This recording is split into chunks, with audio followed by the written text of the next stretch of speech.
everybody. Thank you so much for joining us. Today, I have with us Michelle, and Michelle just recently visited Universal Studios in Orlando, Florida, and we want to see how she experienced Universal during COVID.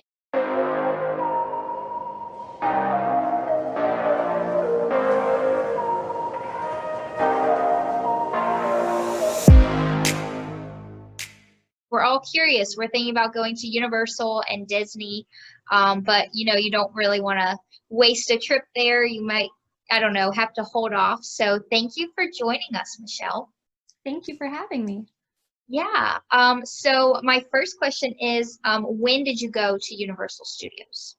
So we flew down the 17th, evening of the 17th, and then spent the 18th through the 21st in the park. Okay. All right. So that was recent, very recent.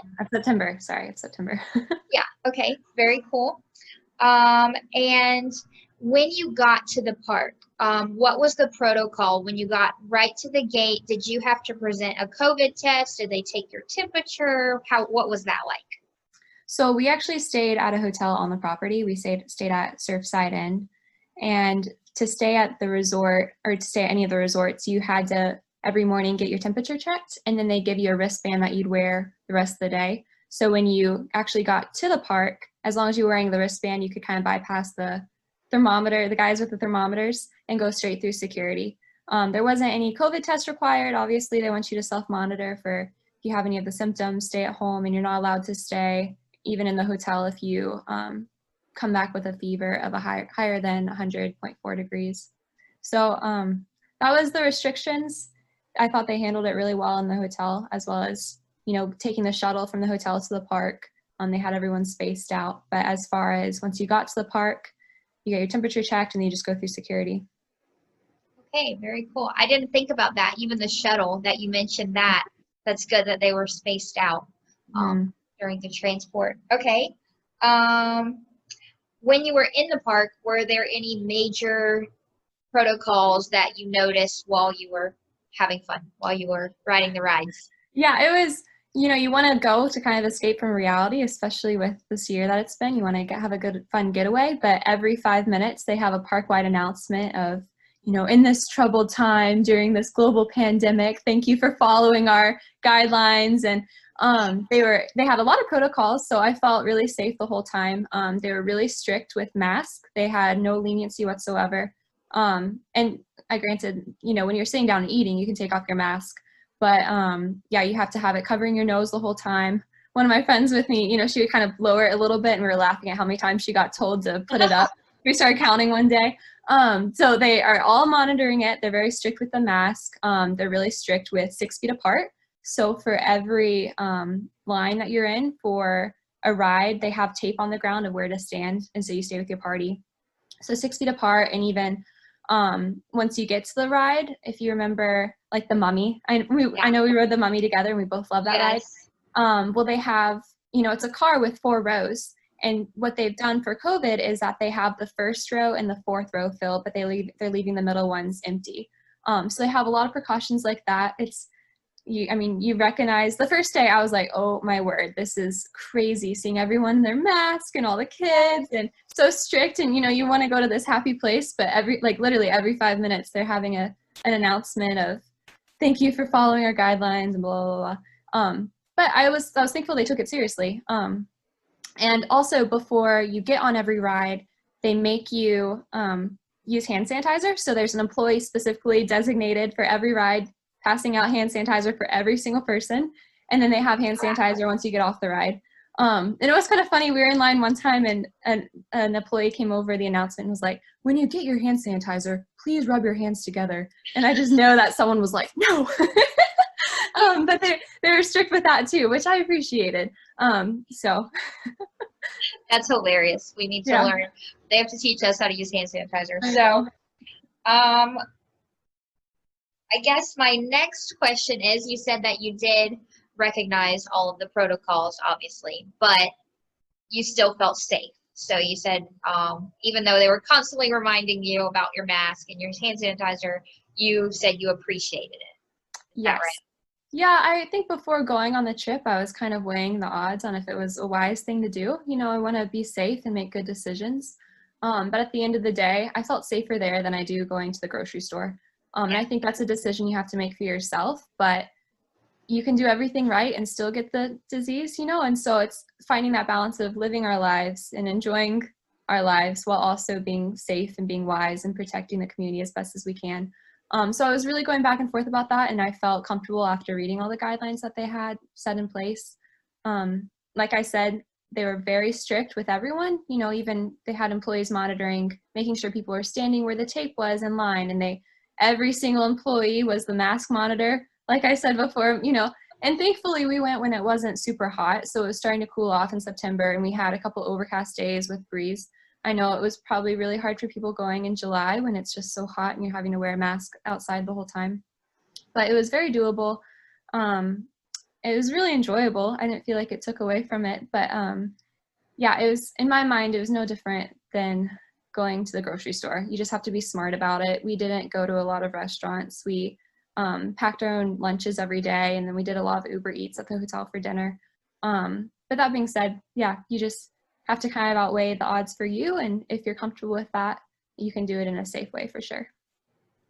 Very nice. That's good. That's good to hear that you still feel like you got the most out of your trip um, during this time. Mm-hmm. I guess so. Finally, do you recommend people who are wondering about going to Universal specifically in Orlando? Do you recommend they go now, or do you recommend waiting until, I don't know, maybe January or when we get some more answers? Well, I think that's a decision everyone has to make for themselves, like how comfortable they are with the risk, because there's a risk when you go anywhere in public, you know, especially when you're going to a theme park and they have all these protocols in place, hopefully to keep everyone safe. At the end of the day, you're still at risk and you're still elevating that risk. So it's a personal decision. I had a great time. It was really enjoyable for me, and it was a great break. Um, the wait times, you know, are a lot less, but at the same time, there were a lot more people than I expected, especially on Saturday and Sunday. And I know they're trying to limit the amount of people into the park, but you know, in my mind, I was like, oh, there's going to be a 10-minute wait for everything. And that wasn't true because, like I said before, they're only filling the first and the fourth row. One thing I didn't even think about going there is I always love the single rider line, which they didn't have because of COVID, you know, so you stay with your party. Yeah. So in that sense, I mean, we didn't wait longer than an hour for anything. So you definitely, I mean, we rode probably everything in Islands of Adventure before 1 p.m. one day, you know, and so Wow. it's a really fun time. And I know the employees there are doing everything possible to make it an enjoyable experience, but they're not doing the parades right now, trying to limit things like that. So it's all what you want out of your experience. If you want to go and just, you know, ride a bunch of Harry Potter rides, then it's a great time. Yeah. But if you want like the full Universal experience, it is weird. You have to wear a mask. You have to be comfortable wearing a mask. If you don't, you'll be kicked out, or you know, you'll be yelled at enough. And then if you still refuse, they're taking their protocols really seriously. So it's all what you're comfortable with. But I really enjoyed it. I'd recommend it. I felt safe. It was fun.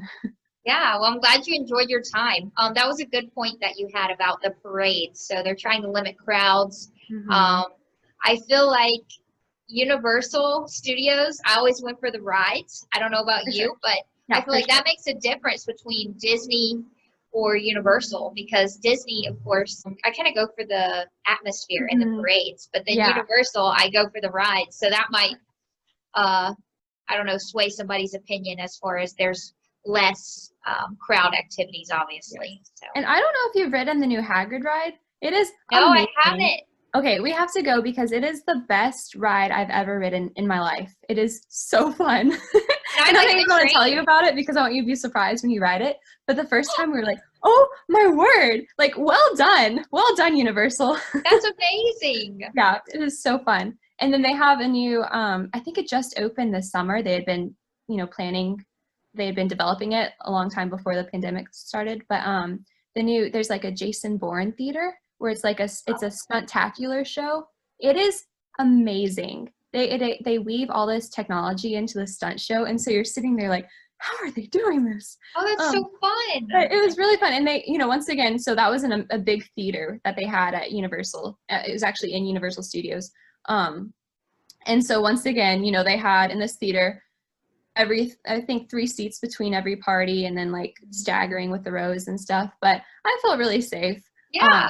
Yeah, so it was great, and I recommend it. But at the end of the day, it's your own decision. And once again, like we ended up flying down, so we were kind of debating on driving versus flying. I felt really comfortable flying. I've flown 6 times in the past couple months, just with everything going on, trying to outweigh, is it safer or not? And once again, I think the airlines are doing a really good job with implementing procedures as best as possible with mask and hand sanitizer. And so it's everyone's personal decision, but I wouldn't be swayed out of fear of traveling, because you can be just as safe there as you can be going to the grocery store. Yes, I agree. I feel the same way. I have a trip coming up, but I did fly in June as well, and I felt the same way. It's like everybody had their mask on.